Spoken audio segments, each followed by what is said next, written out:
verse 26. Let's see. The setting is the Last Supper. The disciples are cared for by Christ. God cares for you. The Last Supper, Jesus says how it's going to go. And he's like a physician in a hospital telling the bad news and then the good news. And they don't get it. They don't really realize what is going on. You could point to your dog and you can say, look. And then, your finger's pointing to something and you say to the dog, look, and then the dog sniffs your finger.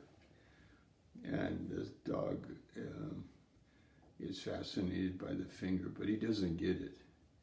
He doesn't look at what you're doing. He doesn't understand. He only sees your finger one way, one dimension is texture, smell.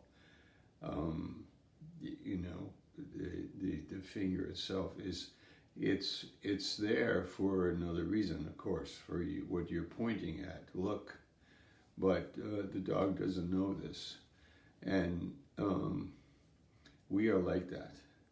We are people that are sniffing the Bible, or we are sniffing the Christian faith, or we are like sniffing what Jesus is saying, but we don't get it.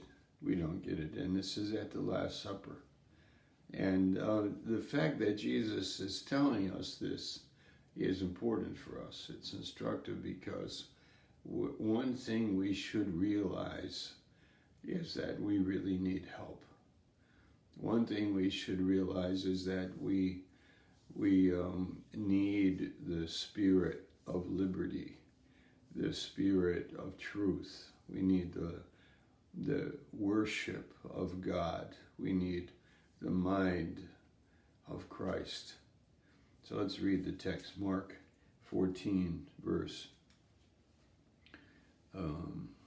27. Then Jesus said to them, all of you will be made to stumble because of me this night. For it is written, I will strike the shepherd, and the sheep will be scattered. But after I've been raised, I will go before you to Galilee. Two things. Number one, you're not going to make it. You're going to be made to stumble because of me this night. You're going to be scattered. You're not going to be with me. You're going to forsake me. You're not going to make it. It's not going to happen.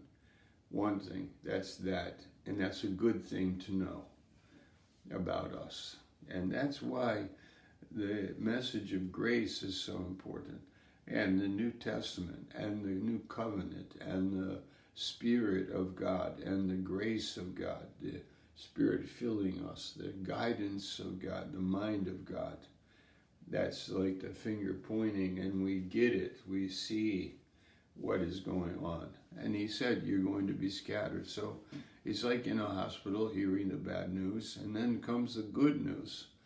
But after, verse 28, I have been raised. I will go before you to Galilee. They should have stopped right there and said, what? You're going to be raised? What do you mean? Raised from the dead? What? You're going to be raised from the dead and walk around being raised from the dead, and you're going to meet us in Galilee? What? We're going to be scattered, but then we're going to meet you in Galilee? This wasn't processed in them. They were at the Last Supper. There's a lot in the atmosphere happening. There are many distractions.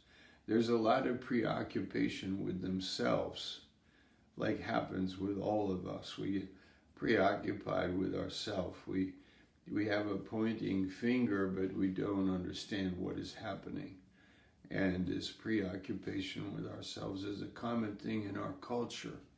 We are so occupied with ourselves and our downness, our depression, our fears, do we line up with things in society? Are we acceptable in society? Are we behaving the right way in our society?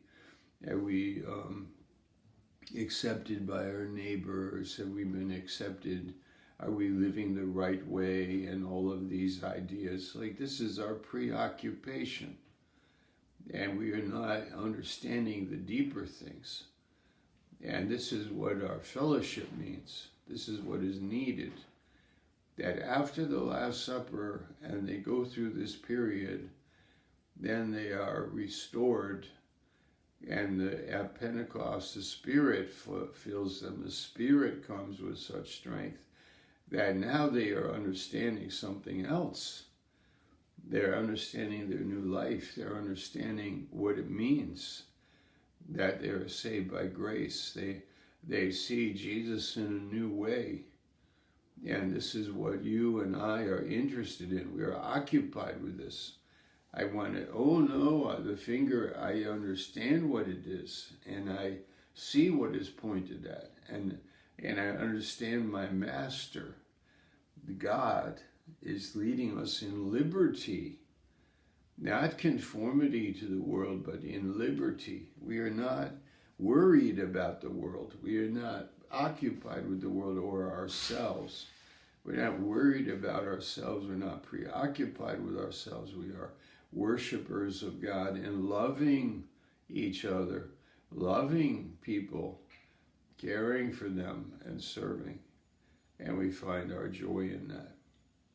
So, there is a fountain filled with blood drawn from Emmanuel's veins, and sinners plunged beneath that flood lose all their guilty stains, lose all their guilty stains, lose all their guilty stains. And sinners plunge beneath that flood, lose all their guilty stains.